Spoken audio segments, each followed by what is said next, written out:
কানাডাতে যারা পড়তে আসবেন এবং অলরেডি পড়াশোনার মধ্যে আছেন তাদের জন্যে দুইটি আপডেট ইনফরমেশন বা দুইটি আপডেট ইনস্ট্রাকশন দিয়েছে কানাডার immigration refugee and citizenship department, যারা ভিসার প্রসেসিংগুলো করে থাকে সেই ডিপার্টমেন্ট বা যেটাকে আমরা আইআরসিসি বলে থাকি। তো এই আপডেটগুলো নিয়ে মূলত আজকে অনেকগুলো খণ্ড খণ্ড স্লাইডে আমাদের আলোচনাটি সাজানো। আশা করছি তথ্যগুলো স্টুডেন্ট ভাই বোনরা ভালো করে খেয়াল করবেন যাতে করে আপনারা কোনো এফেক্টেড না হন এই পরিবর্তিত রুলসের কারণে। International students in Canada must know this to new IRCC updates.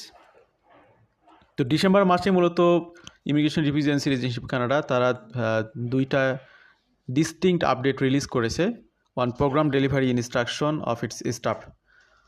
তো এখানে কি এগুলো, সেই আপডেটগুলো কিন্তু কোনো কসমেটিক আপডেটস না।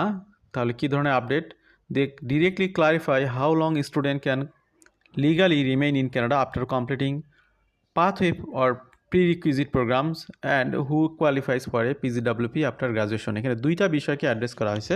কানাডাতে যারা পড়াশোনা করতে আসেন অনেকে পাথওয়ে বা প্রিরিকুইজিট প্রোগ্রাম নিয়ে আসেন। তো মেইন প্রোগ্রামে যাওয়ার আগে তাদেরকে এই পাথওয়ে বা প্রিরিকুইজিট প্রোগ্রামগুলো কমপ্লিট করতে হয়।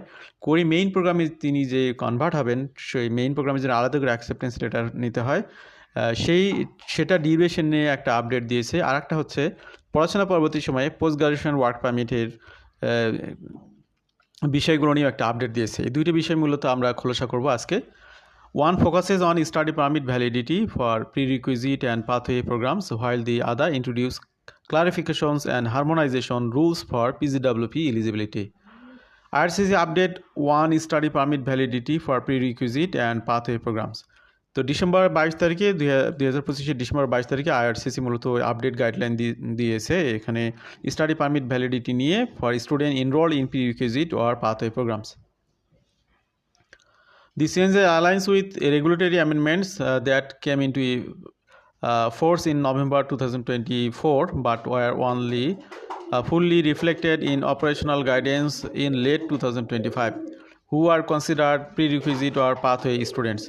Prerequisite or pathway programs generally include এখানে যে প্রোগ্রামগুলোতে আসার পরে মূলত স্টুডেন্টদেরকে মেইন প্রোগ্রামে ভর্তির আগে খেয়াল করতে হবে যে এখানে তাদের ভ্যালিডিটি বা ডিউরেশনের বিষয়ে, সেটা হলো যে English as a second language অর্থাৎ ইএসএল প্রোগ্রামে যারা আছেন, French as a second language program, তারপরে academic upgrading program, conditional admission or pathway programs linked to a future degree or diploma, preparatory programs required before entering a main academic program. These programs are common among